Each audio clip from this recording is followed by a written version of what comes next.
On Sunday, Israel hit Gaza's last fully functional hospital. Its 200 Palestinian patients and the injured were forced to leave the buildings. As Gaza burned, the Israeli Prime Minister Benjamin Netanyahu got into a public spat with the French President Emmanuel Macron.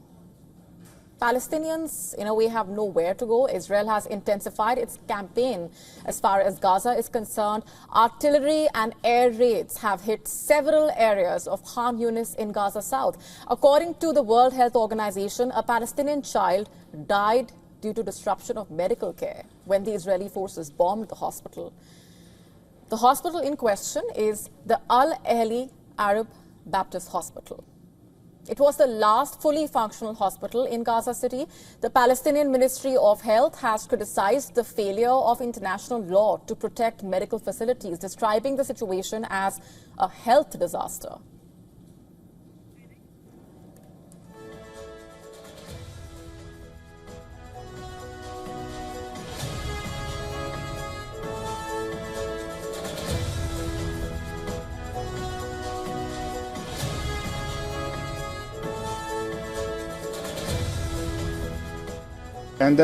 By forcing this hospital of service, the Israeli occupation is killing hope and life for the people. International law, which was supposed to protect these institutions, has completely failed to deter or stop the occupation's attacks on hospitals. In truth, we are facing a health disaster in every sense of the word.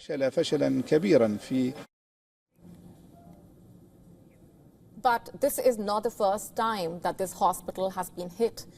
In the early days of the war, the hospital was hit massively.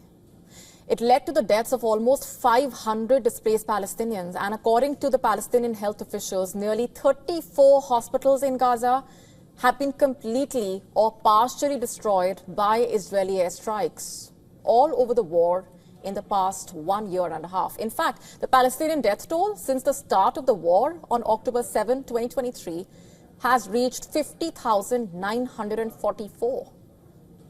The Palestinian Foreign Ministry condemned Netanyahu's criticism of the French President Macron. Remember, Macron announced Paris's intention to actually recognize a Palestinian state within months.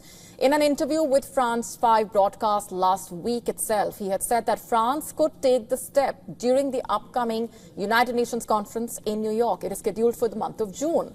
He said that he hopes that it would trigger a reciprocal recognition of Israel by Arab countries. He said, and I'm quoting here, "We must move towards recognition and we will do so in the coming months. I will do it because I believe that at some point it will be right, and because I also want to participate in a collective dynamic which must also allow all those who defend Palestine to recognize Israel in turn, which many of them do not do," quote unquote. And as expected, his remarks sparked a wave of criticism, both from within his country and from Netanyahu and his son. His post on X on Saturday were words I'm afraid I can't say on air. Netanyahu himself dismissed Macron's remarks.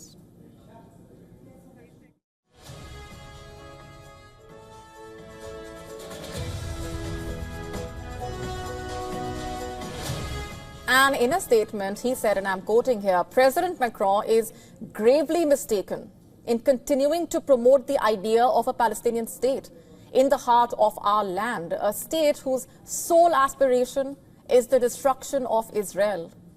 We will not endanger our existence over illusions detached from reality, and we will not accept moral lectures about establishing a Palestinian state that would threaten Israel's survival, especially not from those who oppose granting independence to Corsica, French Guiana, and other territories whose independence would pose no threat to France whatsoever," quote unquote.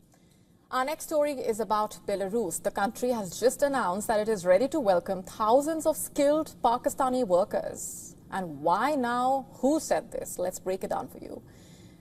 President Lukashenko, he made that statement right after meeting Pakistan's Prime Minister Shehbaz Sharif in Minsk on Friday. What's the deal all about? Lukashenko said the two leaders have agreed to send trained professionals from Pakistan to Belarus in fields that Belarus chooses. In fact, Pakistan will help pick the right people for these jobs. And how many workers are we talking about? Lukashenko said, and I'm quoting here, let it be 100,000 or even 150,000. He promised that Belarus will make sure these workers get the right conditions to work and live there, quote unquote.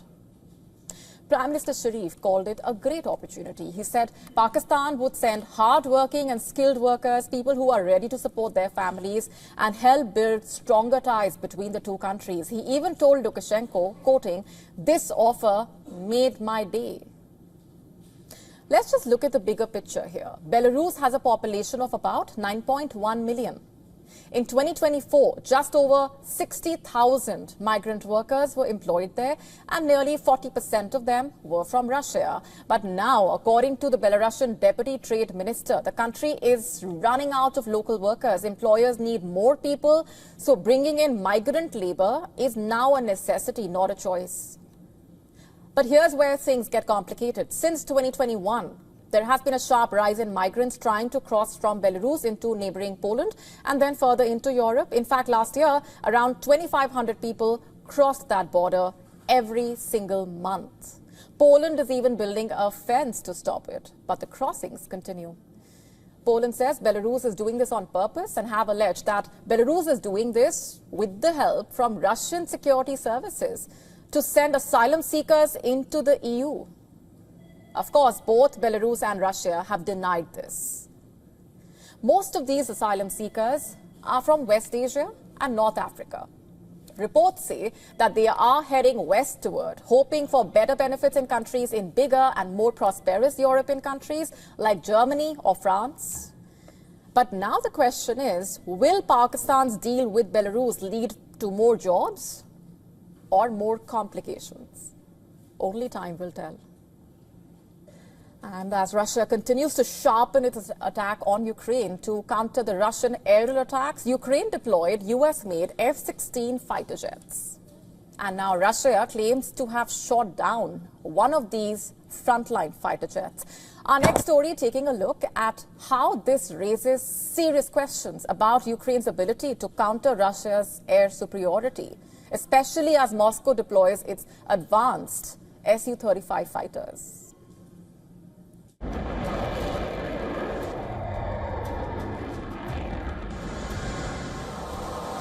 The skies over Ukraine have become deadlier than ever. Russia's defense ministry has announced the successful downing of a US-designed Ukrainian F-16 fighter jet. Kyiv admits that an F-16 pilot was killed in combat. Neither Moscow nor Kyiv released any details about how and where the jet crashed. This is the second confirmed loss of the US-made aircraft in the Ukraine war after an F-16 was lost in August last year. The earlier crash was blamed on friendly fire. Zelensky ordered a probe, but the details were never released. It was claimed that the tragedy in August last year might have been caused by the absence of the Link 16 tactical network on the Patriot missile systems delivered to Ukraine. The Biden administration hadn't planned to allow the delivery of these American-made jets to Ukraine. So now, without the Link 16 system, the missiles fired from the Patriot can't determine if the F-16 flying in the air is a friend or foe. In August, when Ukraine scrambled an F-16 to thwart a Russian attack, its own missile downed it.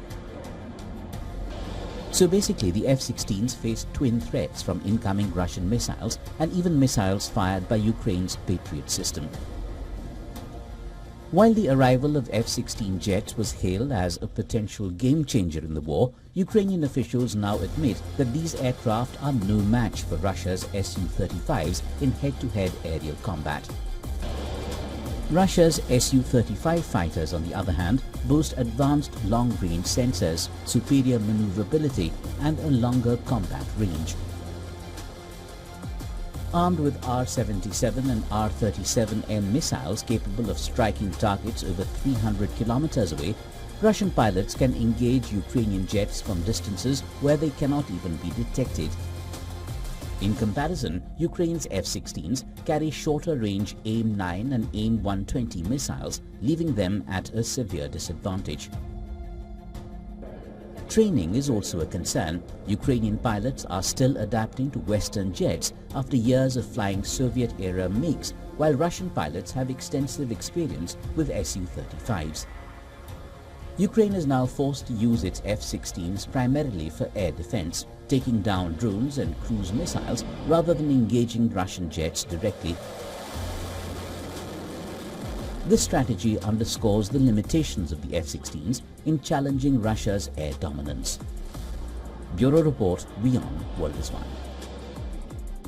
To stay up to speed with the latest news, download the WION app and subscribe to our YouTube channel.